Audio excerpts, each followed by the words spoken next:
Hi, I'm Colin Dunn. You know, in my career in the government and since then, all of the training that I've done with leaders, I hear leaders saying the same thing a lot, and that is they wish their people would be better strategic thinkers. So that's why I think it behooves us to take some time and talk about strategic thinking. I confess I wasn't always a fan of strategic thinking. There was a time when I didn't think strategic thinking was for me. I thought that was only for people way above me, higher up. And then I joined an organization called the American Forces Network. The Good Morning Vietnam boys and girls around the world who brought American radio and television to our troops and families overseas. I wasn't in the organization very long before I realized we had some issues. Our levels of performance weren't really what they should be, and we weren't serving our customers as well as we should have. But how do you get everybody on one sheet of music? I mean, we were so diverse. We had all 4 military services involved. We had Department of Defense civilians and contractors. Getting them all going in the same direction, how to do that? And then I had a person come up to me and suggest that we do some strategic thinking. This person said, why don't we just get people together of all ranks and include some stakeholders and be honest about our issues and our problems and our weaknesses and craft a compelling vision of the future and chart a path to get us there. Well, I was skeptical, but I did it anyway. And boy, was I glad we did. After we got together and went through that process, that strategic thinking process, rapidly our performance got better. Within a year, our customer service ratings were higher than they ever had been. We accomplished a lot of things we never had thought we could accomplish. For example, for many years, we were sending one channel of television, providing one channel all the way across to all our constituents. After we did the strategic thinking process, we provided 3 channels of television with not a whole lot of change in the budget. But that wasn't what got me really excited about strategic thinking. That was good, but what got me really excited was a chance remark. A chance remark. An employee came up to me about a year into the process and told me, you know, I'm glad we're doing some of these changes. You know, I look forward more now to coming to work every day than I have for the last 10 years. Now, let me tell you, that hit me where I live. That really got me in my heart, because I realized that strategic thinking was more than just performance improvement, although that's very important. It's also about intangibles like morale and attitude, because it taps into a basic human principle. That principle is this: most people come to work every day wanting to be part of something bigger than themselves. Now, I know what some of you may be thinking. Some of you may be thinking, well, Colin, you don't know some of the people that work with me. Some of the people that work with me, they want to do their 8 and hit the gate. Now, I understand. I know those people exist. But remember what the principle says. It says most people come to work every day wanting to be part of something bigger than themselves. Maybe that's 51% of the people you know. The sad corollary to that principle is this: we don't do a great job of telling people what that something bigger is. You know, strategic thinking is a way to do that. It's a way of connecting the day-to-day work with the something bigger. So I think it's worth our time to look at it. I've broken it down into 3 words: scan, plan, and act. And what I'd like to do is take you to these 3 concepts and give you practical tools that you can employ in your workplace. Let's start with scanning. The scan is what I call the SWOT plus SC analysis, and it's strengths, weaknesses, opportunities, and threats, plus stakeholders and customers analysis. We got to look at all 6 of these categories. The strengths and weaknesses are internal to yourself, things of your own creation. Externally, the opportunities and threats come into play. Those are the trends that are coming at you. If they're helping trends, they're opportunities. If they're hurting you, do what you need to do for your publics that you serve, then they're threats and you've got to deal with them. But don't stop there. Go to stakeholders and customers. Go to your stakeholders and customers and analyze their needs. How well are you meeting their needs? What are their needs? What do they think about how well you're meeting those needs? How do you do this analysis? Let me give you a simple process. Let me give you a tool that you can use to analyze your SWOTSC, all 6 of these things. It's called a post-it exercise. Let's say you wanted to analyze weaknesses. What you do is you get about 6 people in the room, and you need to know up front, this is not about an army of one. Strategic thinking is a contact sport. You get about 5 or 6 people in the room, and you ask them, okay, let's be brutally honest with unflinching candor. I want each of you to think of the top 2 weaknesses in our organization, the top 2 internal issues we wrestle with that prevent us from being all we can be as a team or a department or an organization. Ask them that question and then give them each 2 post-it notes for them to put a single weakness on each of the 2 post-it notes. What do you do with those post-it notes? You put them on a chart. And once you put all the weaknesses from all the people in the room on the chart, you discuss them. You read them. And what you'll find out is that very quickly you'll find that there will be some weaknesses that one person wrote that align perfectly with a weakness someone else wrote. In other words, you'll find affinity or similarity between some of these post-it notes. Now, in an example with maybe 6 people, each of them filling out 2 post-it notes, most of the time you'll come up with 2 or 3 areas where everybody agrees, by golly, we need to address these areas. But don't stop there. Once you come up with the 2 or 3 areas you all agree that you need to address, prioritize them, discuss them, and try to discern which of these areas is the most important area to address. And maybe even mark a second one that if you have time you'll get to. Why do you do that? Well, you do that because you can't attack on all fronts equally in strategic thinking. See, strategic thinking is as much about deciding what not to do as it is deciding what to do. So narrow it down to the star, the 1 or 2 things you want to address strategically on your team.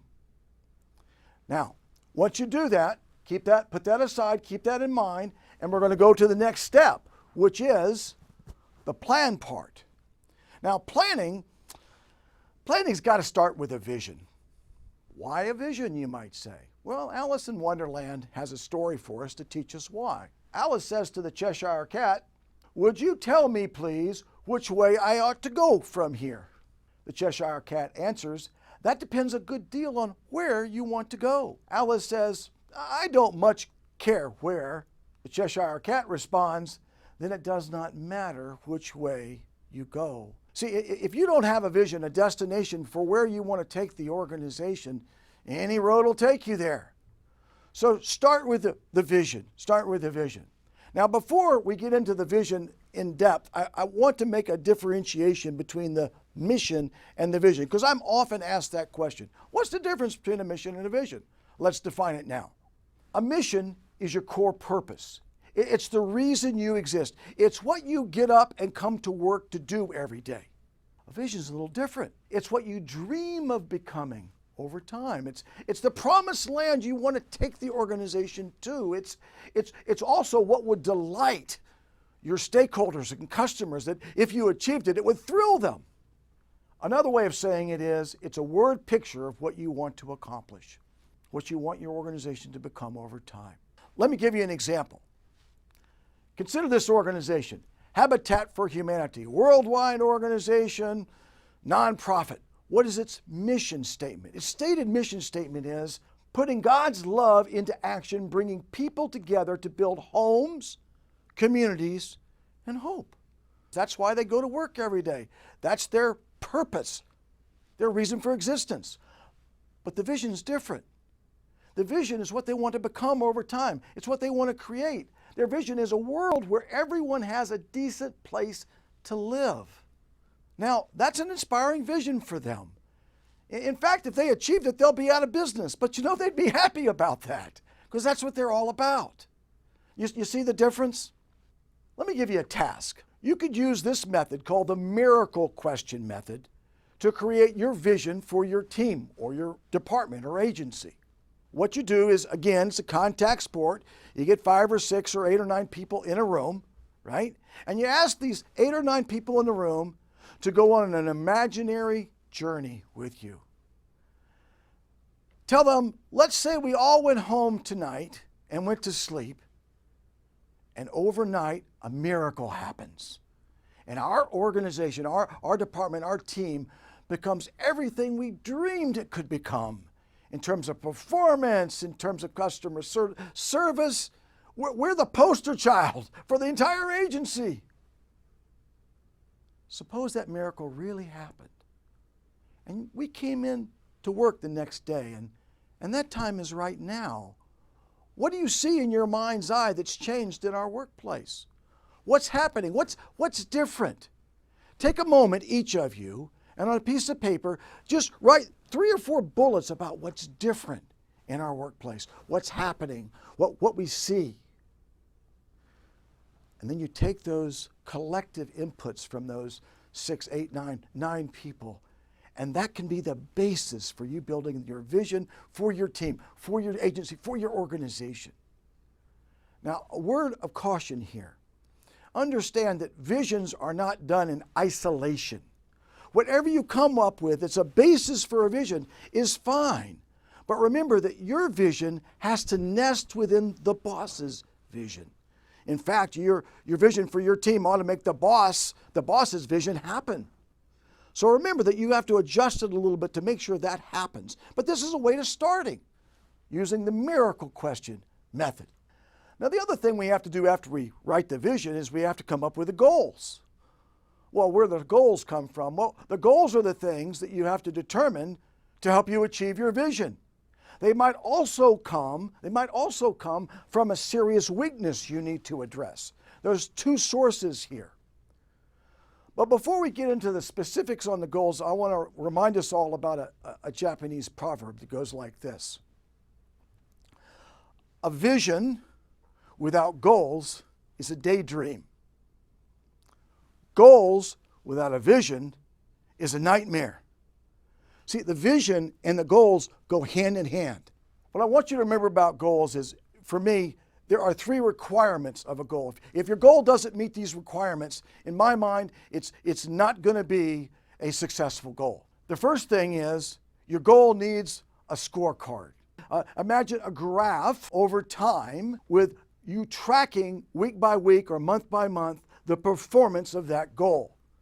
And you need to post that scorecard where everybody can see it. Your goal also has to have an owner, somebody that is going to monitor that goal and keep their finger on the pulse of how it's doing. It may not be the person that's going to, on her own or on his own, have to accomplish the goal, but it should be somebody that's going to be able to report to the team how you're doing. In fact, if you don't like owner, fine. Throw that term out. Call it the goal champion. But somebody's got to be babysitting that goal.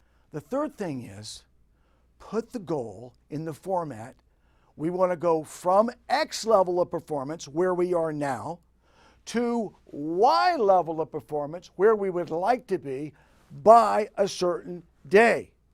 The X should be benchmarked somehow against your agency or your history. You got to make sure that you're starting from the right benchmark and you're going to the right benchmark where you want to go to. Make sure those are well selected. Now, this format, I didn't come up with this format.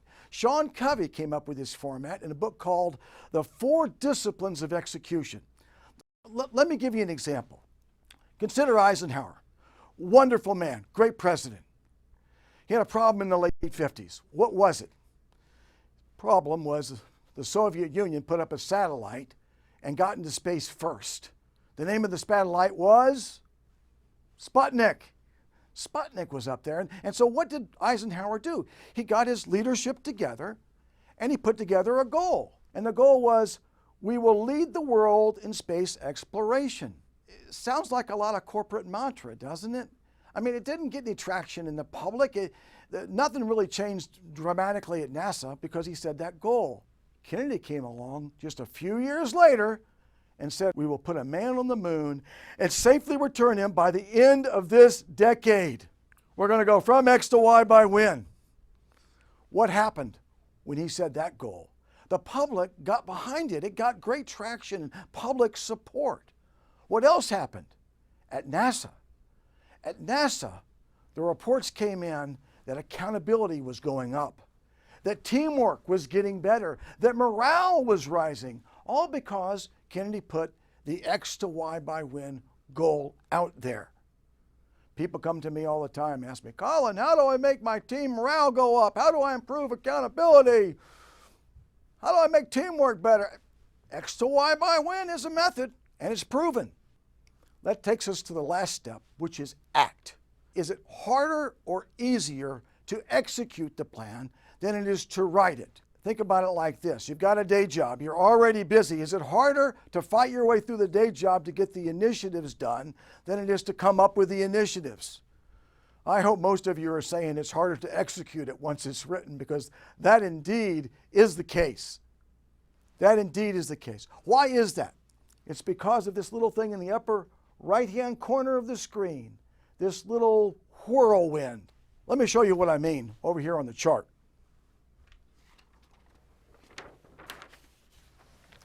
You see, your day job really does look like a whirlwind.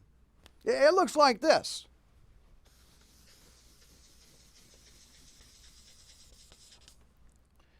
It's got a power all its own, and it stands in conflict with your strategic initiatives, what you want to do to move forward in the organization. This is the ability. This is just doing what you're paid to do. This is just coming to work, and the enormous amount of energy it requires to keep the operation going is a force in and of itself. It stands in conflict with the strategic initiatives. In fact, the day job is the enemy of strategic initiatives. Think about it like this. The day job is the urgent. It's urgent. It has to be done right away. It has to be done on a daily basis. The strategic goals are important. And whenever something important comes into conflict with something urgent, usually urgency wins. Let me give you an example. I don't know about you, but along the way in the government, I used to get to a point where I was on the way to work. I would be thinking about the one or two things I had to get done that day. They were the important things I needed to accomplish. I got out of my car, and before I got to my desk, somebody would come up to me and say, hey, Colin, there's a meeting you got to go to. You didn't know about. Well, I go to the meeting, and I come out of that meeting with 5 immediate tasks that have to be taken care of right away. And I go to my desk and start to work on those tasks, and in the process of doing that, I open my email. What do I have there? 10 more things that have to be done. You know the way it works. By 3 in the afternoon, it rolls around. You haven't done the first thing you wanted to do that was important. This day job has a power all its own. Think about it like this. If you didn't have any strategic initiatives, if you didn't have any 1, 2, or 3 things you're trying to move forward with, would you still be busy all day? Most of us would. Most of us would. So remember, that day job has a power all its own. In fact, some of you might be feeling it right now. You're watching me in this video, and you have to talk yourself into finishing the video for another 5 minutes. You have to say, this is good for me. I can sit here. I can learn this. This will help.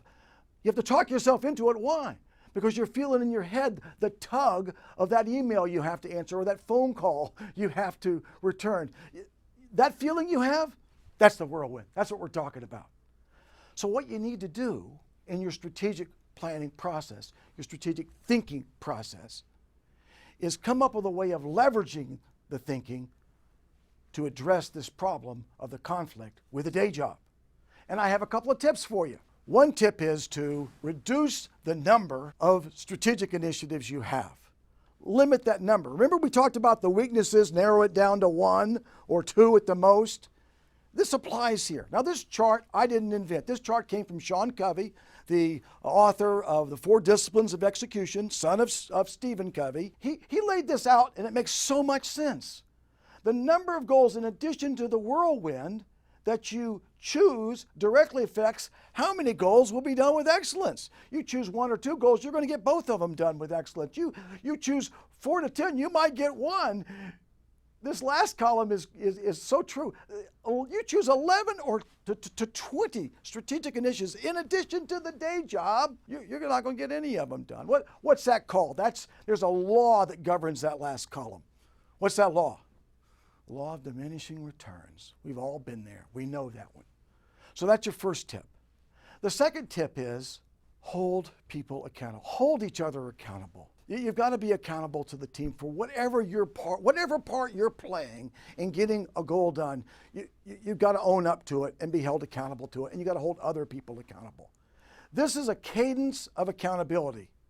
It's a march around a weekly meeting. I know you don't want another meeting, but once a week, twice a month, meet for 15 minutes and see how well the goal is going and hold people accountable at that meeting. If you do those 2 things, focus on the wildly important, as Sean Covey says, the wildly important goals and hold people accountable, it'll help you in addressing the problem of the urgency of the day job. So that's strategic thinking. Scan, plan, and act. Let's just quickly review the 3 pieces. Scanning has to do with the SWOT plus SC analysis. Strengths, weaknesses, opportunities, and threats, plus stakeholders and customers. And one way to do that, I gave you as a tool, was the Post-it note exercise. Planning is about coming up with a vision, and the miracle question is a tool I gave you to help come up with the words, the word picture of the promised land that you want to take the organization to. The goals that help you get to that promised land must meet those 3 requirements if they're going to be successful. And when you execute the plan, when you act and carry out the plan, choose the most important goals. Choose the wildly important ones and create that cadence of accountability that we talked about. That's strategic thinking. It's kind of common sense. It's not rocket science. But sometimes, as we know, common sense isn't all that common.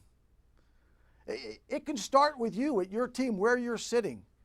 You don't need to wait to have somebody tell you you can start doing this. You can start now. Before I leave you, though, I want to leave you with a couple of references I really like. These are the most important references I think are integral to people's understanding of what strategic thinking really is. One of them is Jim Collins' book, Good to Great. Yeah, it's been around a long time, but it's a classic. It explains strategic thinking better than anything else I've ever read. Sean Covey's book, The 4 Disciplines of Execution, I've already referred to a couple of times. It is setting the standard for strategic execution now worldwide in the public as well as the private sector. And Simon Sinek's book, Start With Why. That's a book you need to read if you want to know more about the purpose of the vision, the purpose of the mission statement, and why everything is kind of anchored to that. I hope you take some of these things we've talked about to heart. It can start with you. Thanks for watching.